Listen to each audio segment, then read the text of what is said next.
Hello, I'm going to talk about the global hair transplant market and how things work. If you think you need a hair transplant and are wondering how you're going to choose amongst thousands of available options, I recommend you stick around until the end of this video. I'm sure you're going to find a lot of valuable information. So let's get into it. For those who don't know me, I'm Dr. Emre Karadeniz, plastic surgeon, practicing hair restoration surgery exclusively in the last 15 years, and I'm located in Istanbul, Turkey. Let me first answer the question, who performs hair transplants? Hair transplant surgery is a team's work, which requires a medical doctor and multiple adjunct personnel. And this adjunct personnel is generally referred to as technicians. So let's look at who is a hair transplant surgeon and who is a technician. There is actually no officially trained hair transplant surgeon. Any medical doctor who calls him or herself a hair transplant surgeon is a hair transplant surgeon.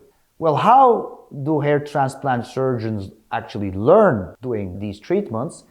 They learn from a colleague or by experimenting, trial and error.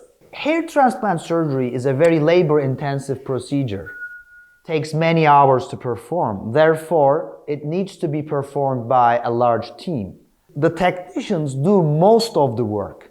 Therefore, the training and education of the technicians is also very important. If you look at the history of hair restoration surgery, in the 1990s, which I call the experimental period, a number of medical doctors who were interested in the field started working on this topic. And they started experimenting it, exchanging ideas amongst colleagues. At that time, surgical techniques were not advanced enough to provide a cosmetically acceptable hair restoration. Years passed, and in the years 2000s, these techniques had already started improving. But the limited number of doctors were not enough to fulfill the demand for hair restoration surgery. A second generation, younger doctors entered the field from the years 2000s. I was also amongst this group of doctors. So the initial group were already quite old, and the improvement of the skills and surgical techniques were at a certain limit. So the second generation of doctors came into the field and the advancement continued. In the late 2010s, the public started learning about hair restoration surgery. So it became widely known, and the demand grew logarithmically. The demand for hair restoration surgery grew so much that the first and second generation doctors became insufficient for that demand. And also the costs for hair restoration surgery were quite expensive because of the limited supplies. That led to the market splitting into two, and two separate industries being formed, which I call the real hair transplant industry and the fake hair transplant or market. The real hair transplant market consists of these first and second generation doctors. These clinics produce their own know-how and teach and train their own surgical teams. Fake hair transplant clinics are basically marketing and sales companies who want to take a share from the growing market. These companies do not have the know-how for performing hair transplants. Forget training. Fake hair transplant clinics have what I call signature doctors. Signature doctors are doctors who have no experience in the field of hair restoration surgery and just oversee procedures performed in that clinic. And these doctors just sign surgical documents for legal purposes. But they have no know-how to add to the surgery. Sometimes these signature doctors may pretend to be physically involved in the surgery and even kind of learn bits of doing the procedure, usually from technicians, But because they don't have this fundamental know-how, they do not add to the quality of hair transplants. Therefore, I call them signature doctors. The basic thing about fake clinics is that they recruit hair transplant know-how outsourced. So they don't create it within themselves, and they hire freelance technicians, or they may recruit them full-time, but they do not control the training of these people. So they have no control over the quality. The problem here lies in what I just said a few minutes ago, is that there is no official training for both medical doctors and technicians, which is why recruiting people with unknown training provides no quality. Like if, let's say an investor wanted to build a hospital, let's say a plastic surgery clinic, okay? They could recruit plastic surgeons fully trained and certified by the system and provide high quality plastic surgery. But since medical schools do not train hair transplant technicians, there is not a supply of these people, these medical staff, which companies could recruit. So they recruit people with unknown training, which is why I call these clinics fake clinics, because they have no control over the quality and the system has no control over the quality that these people choose. One thing I want to point here is there is no relationship between the physical involvement of a medical doctor and categorizing clinics as fake and real clinics. Because once you have these signature doctors, it doesn't matter if they are involved in the procedure or not, because they don't have any knowledge. Okay, so they don't add anything to the quality of the procedure. Like trained technicians would do a much better job than untrained medical doctors. So it's a myth, and it's actually a marketing lie that some fake clinics use, as they will recruit multiple newly graduated doctors and take a profile picture of these doctors on their website and say, oh look, we have 5 medical doctors for hair transplant surgery. Well, these doctors don't have any knowledge. They haven't performed any hair transplants, they haven't been trained, nobody has taught them, and they have no prior experience. They're just certificates, nothing else.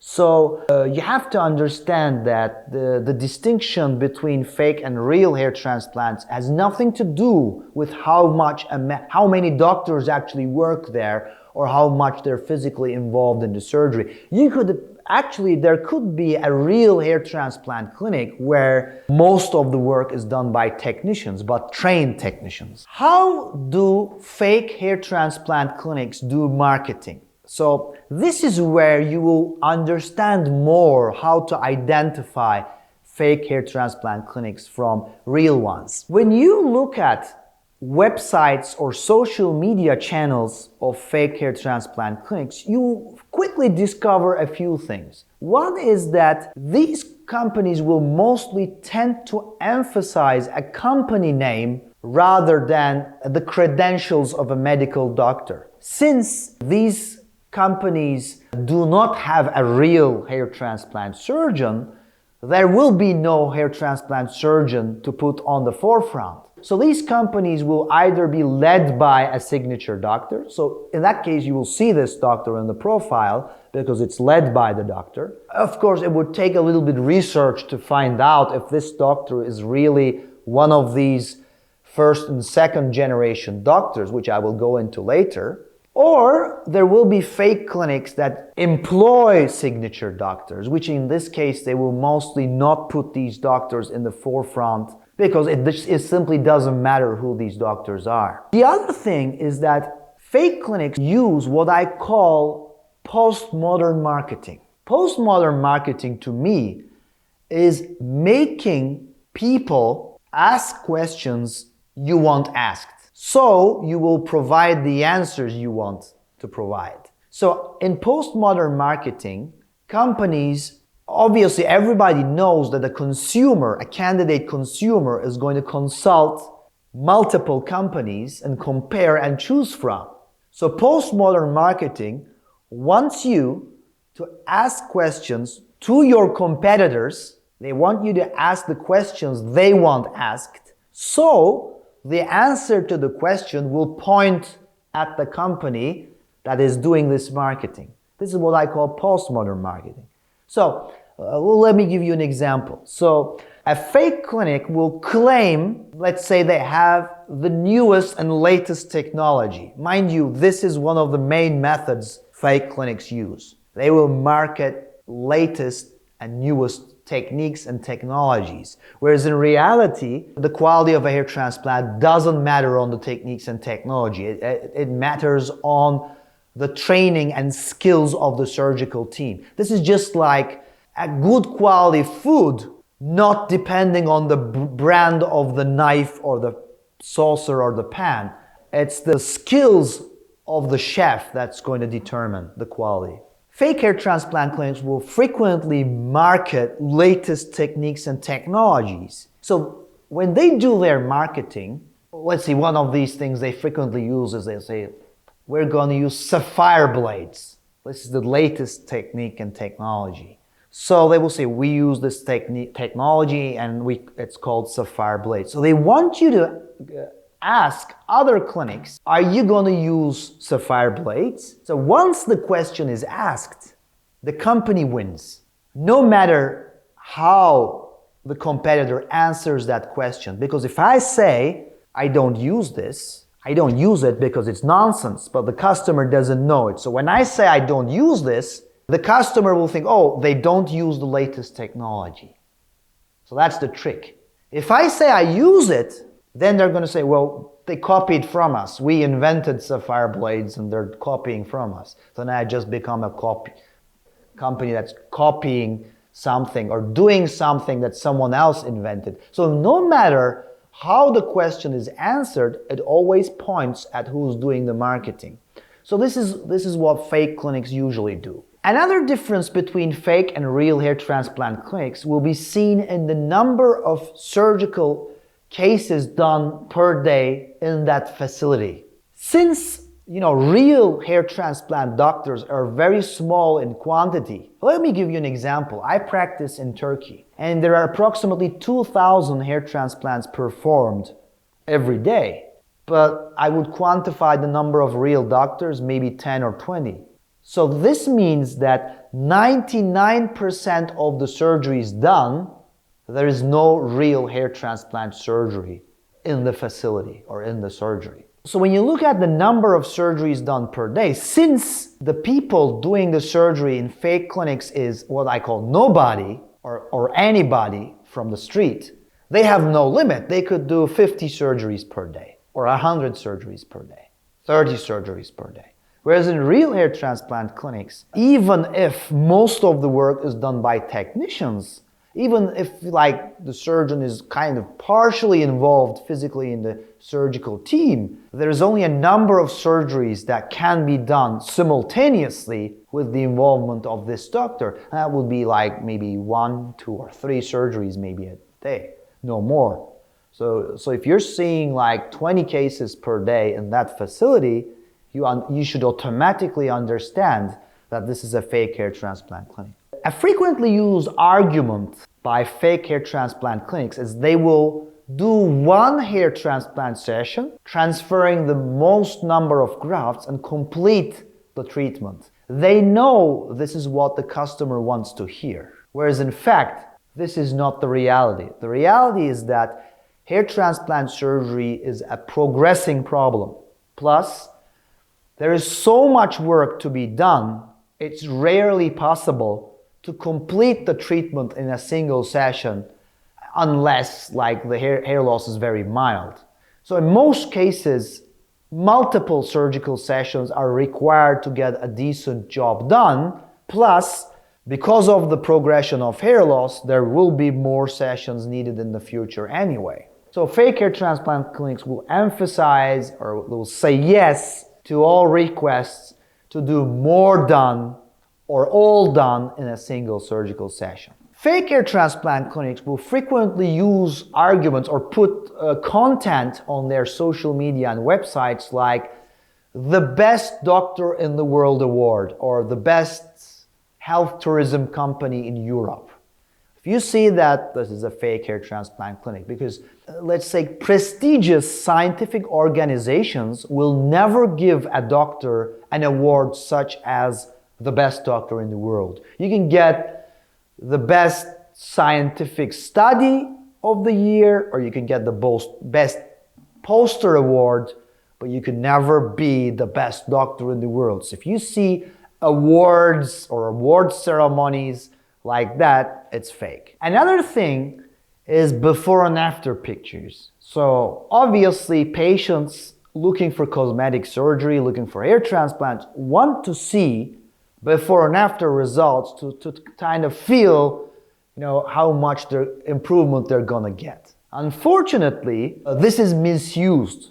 Before and after pictures used by companies are cherry-picked from thousands of cases. So these are the most favorable cases that look much better than how they actually are. So when you look at these before and afters, they actually don't represent the average result you should get. They're the very best results. Not to mention that latest photo editing technology allows companies to produce totally fabricated before and after results, which you would never tell. So, I think patients shouldn't rely much on before and after results, and companies emphasizing before and after pictures, and especially showing unbelievable results, are likely to be fake. Pictures are fake or edited, are cherry-picked from thousands of cases, and they don't actually represent the average result. Another topic is patient reviews. Now, obviously, a consumer or a customer would like to see reviews from a company to see if, like previous customers, were happy and satisfied with the product or service. It's a natural instinct. However, you have to see how it really works, okay? Most people will naturally not provide any reviews as consumers. Consumers put reviews, like internet reviews or video reviews, in two main situations. One is if they're motivated by the clinic or they have a special agreement to do so, or if they have a complaint and they want to kind of criticize or even protest or punish the company for a poor service, they'll put down a negative review. So what happens in real life is, let's say, when I practice as a hair transplant surgeon, and if I do nothing proactively, firstly, I will get very few reviews, and secondly, like maybe half of those reviews will be negative reviews, because those will be the people, not necessarily bad results, but they may be unhappy for a reason, or some people simply have unrealistic expectations, and because they don't get that miracle, they will just put down a negative review. So what I'm trying to say is that if it's not manipulated, there will be few reviews with a high ratio of negative reviews. But when you look at these fake clinics, you'll see 5-star reviews and thousands of them. This in reality is not possible. Why is this possible? Because for two reasons. One is they have a special program to get reviews from patients, and most of these reviews are provided before actually they see the result. They're taken at the clinic right after the procedure, like maybe person is treated well, and say they put down a good review, but they don't actually have a result, so we don't have the product yet. So most of these reviews don't reflect much. But the companies have a policy, they have a program to get these reviews out, so they keep getting these positive reviews, which actually don't reflect any result.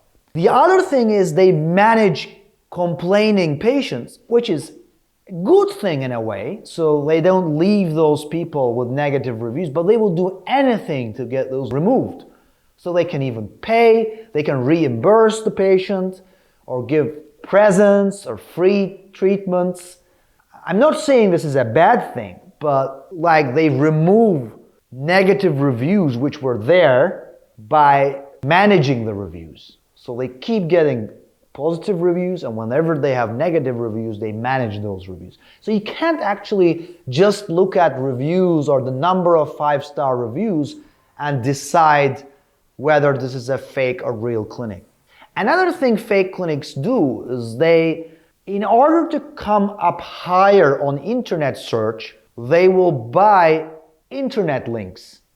This is a more sophisticated process, but there are many websites that will provide internet links to any website when they're compensated. So these fake clinics know this, and for SEO purposes, that is like search engine optimization on Google, they will get paid links. Obviously, this is not recommended by Google, but nobody tells that these clinics are bought.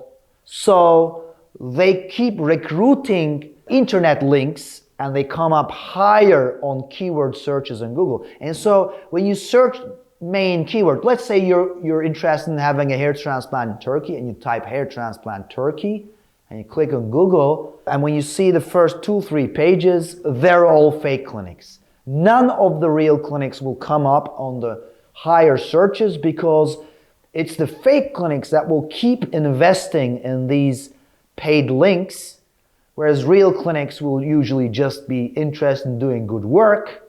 But obviously Google doesn't know who's doing the good work. They just check on the links, and so the fake clinics are always on the higher ranked on Google. So there are many other things to distinguish. It's a sophisticated topic, but I want to wrap it up. And let's now shortly look at what happens when you choose a fake hair. What's the disadvantage? So what happens if you go to a fake hair transplant clinic? So what's happening here is you're having a hair transplant done by people who don't have proper training. There's no quality control, and so they're just doing what they know is best, but the company is not aware of that. These people are mostly freelance people. I have to emphasize once more. Most of the hair transplants done in Turkey every day are by freelancers. It doesn't matter which brand you bought the hair transplant from, they just call the freelancers, they come in and do the hair transplant for you. Like companies that do, let's say, 30 surgeries per day, they have a team. They have some teams, they were also from outsourced, but they recruit these teams full-time, but maybe 5 teams or 3 teams. But for the remaining 20-25 cases, freelancers come in and do the surgery for you, and you don't know that. And you will meet the signature doctor that was advertised on the first page of the website or the social media, but it will never come across to you that who's actually going to do the surgery is those freelancers that just came in for the day. So these people will do your surgery. And as a consequence, there's obviously risk to your health. Thank God, hair transplant surgery is a relatively safe procedure. And it's very unlikely that something life-threatening happens.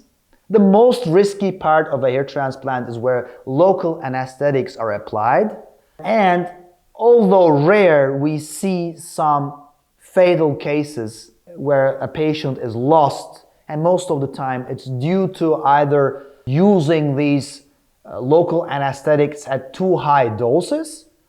Also usually associated with misdiagnosing risks that patients have and just rushing into surgery with those patients who had prior risks which were not diagnosed, and combining those two, the risk happens. But as I said, this is very rare. Most of the time what's going to happen is 2 things.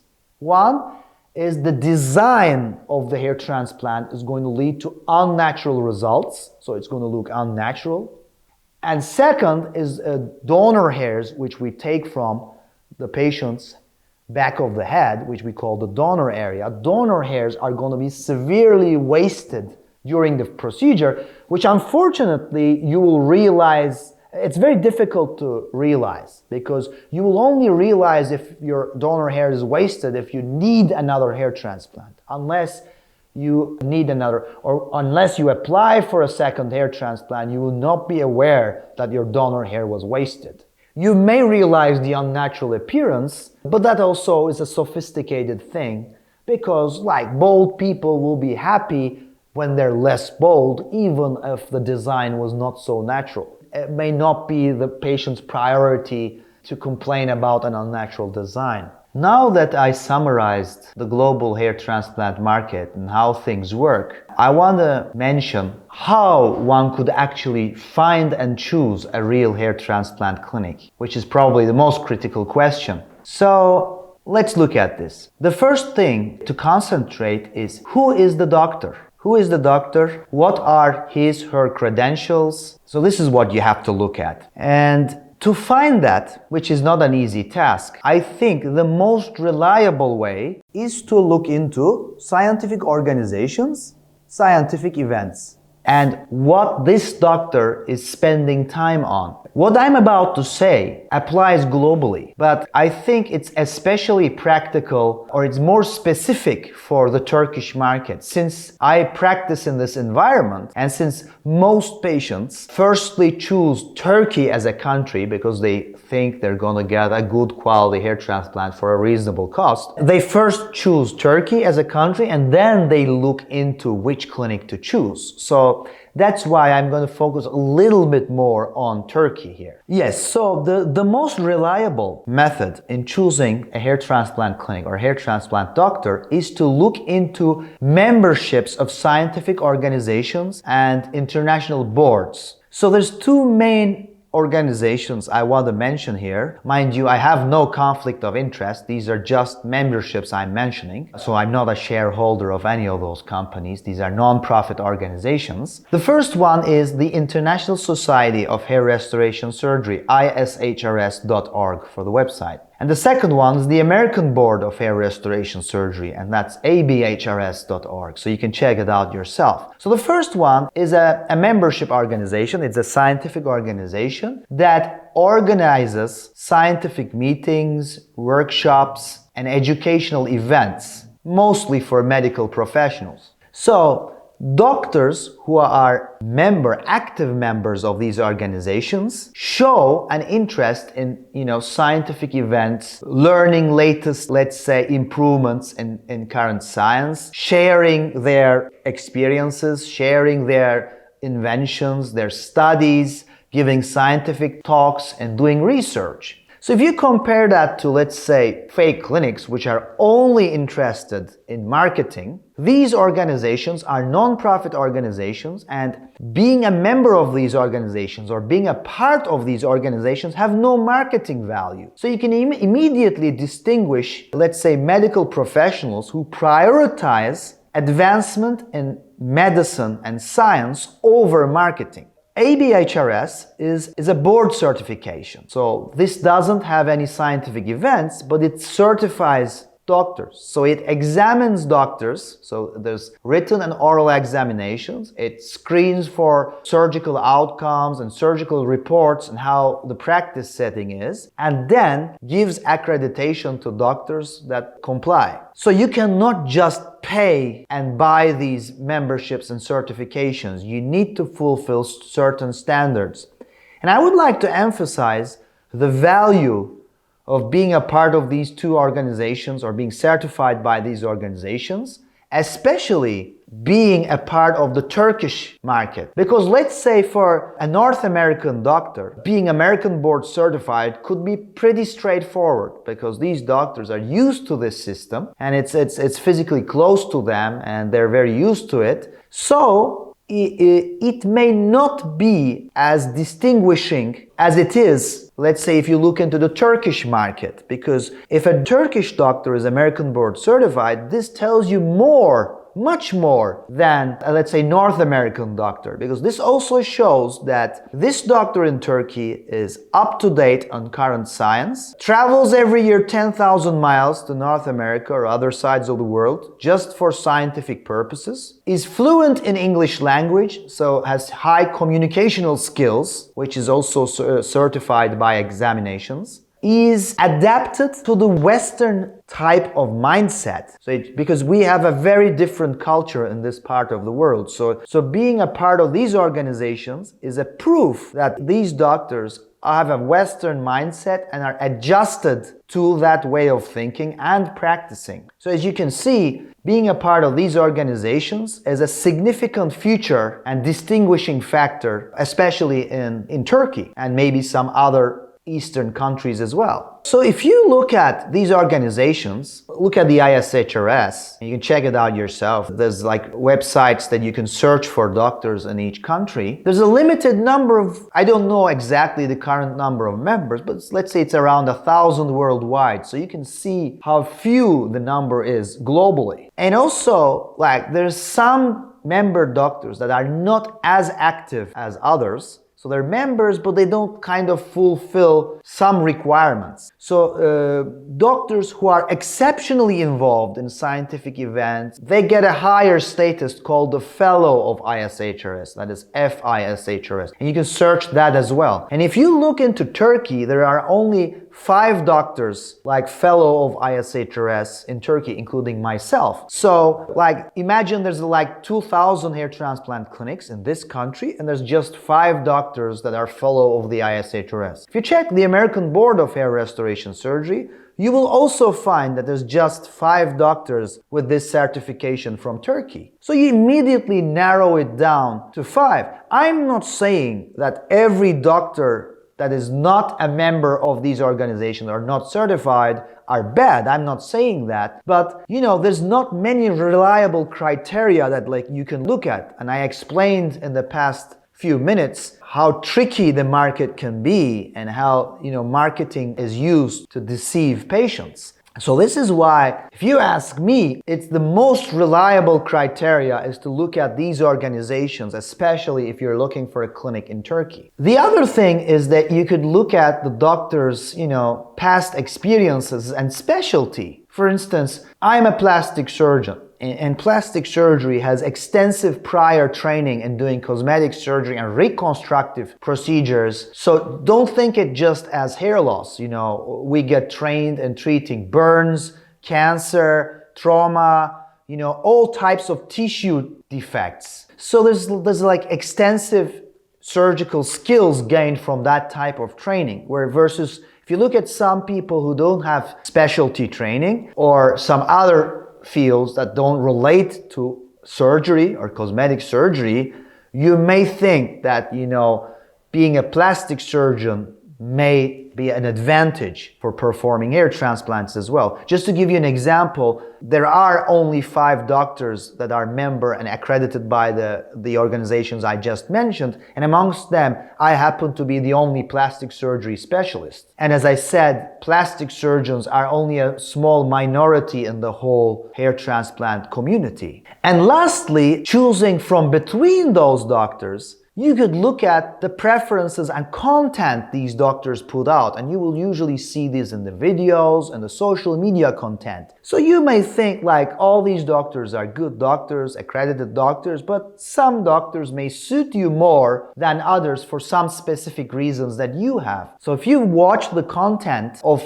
these doctors that are providing, you will get a feel for which one suits you more. And unfortunately, I can't give you any other tangible criteria in choosing a real hair transplant clinic other than being a part of these organizations. What I want to say lastly is that hair transplant surgery is service. It's not a product. And I recommend everyone to think about the differences between services and products. Products have minimum standards. Okay, so if you take a scale between 0 to plus infinity, a product will never provide you with negative value. Let's talk about a mobile phone. So if you buy a mobile phone, you will never get negative value because this is a product. So it will be between 0 to plus infinity. Plus, you can't get 0 value either because it has a numeric value and it has a warranty, and if something goes wrong, it will be fixed by the company for free, or it will be replaced. So you can never get negative value from a product. But services can give you, it starts from negative infinity. So it goes to plus infinity. So you could get negative value from service. Like in the case of health service, you could lose your life, you could lose your health, or you could lose the beauty of your appearance. So you could end up getting negative value. Another example is, let's say, hotels. Okay, if you go to a holiday and you stay at a hotel, you're getting service. And so you can get negative value. If you get poor service at a hotel, you could end up having an unhappy holiday. You could be dissatisfied with your holiday. So in that case, you would be paying for negative value. You've wasted your holiday and you can never get that holiday back. That holiday will be wasted. You go to a poor restaurant, that's service. So you could get poisoned by the food. Or you could eat poor food and you could feel unhappy that dinner and you could not take it back. So always mind the difference between products and services, and I think we should all be more careful, much more careful, when we are purchasing services over products, especially if these services are health-related services. And my last words are going to be, the quality of service is dependent on the philosophy. So put it another way, let me ask you, what's the most important determinant of the quality of a hair transplant? And nobody I heard has been able to answer the question in the way I'm going to answer it. The most important determinant of a quality of the hair transplant is the people performing it wanting it to be good. If the people who perform the hair transplant don't care and hence don't want it to be good, there's nothing on earth that's going to make it good. The highest, the latest technology, the most luxury hospital, the best social media, best before and afters, nicest reviews, world's best doctor awards, nothing will save you. If they just want to take their daily salary and run, there's no chance you're going to get a good hair transplant. There's no difference between getting a good cup of coffee and having a good hair transplant. The only way to have a good cup of coffee is the coffee maker doing the coffee with love and wanting to give you a nice cup of coffee. Otherwise, you're not going to get it. Thank you for watching this video, and I hope it's going to help you make a decision through your journey of having a hair transplant and choosing a clinic.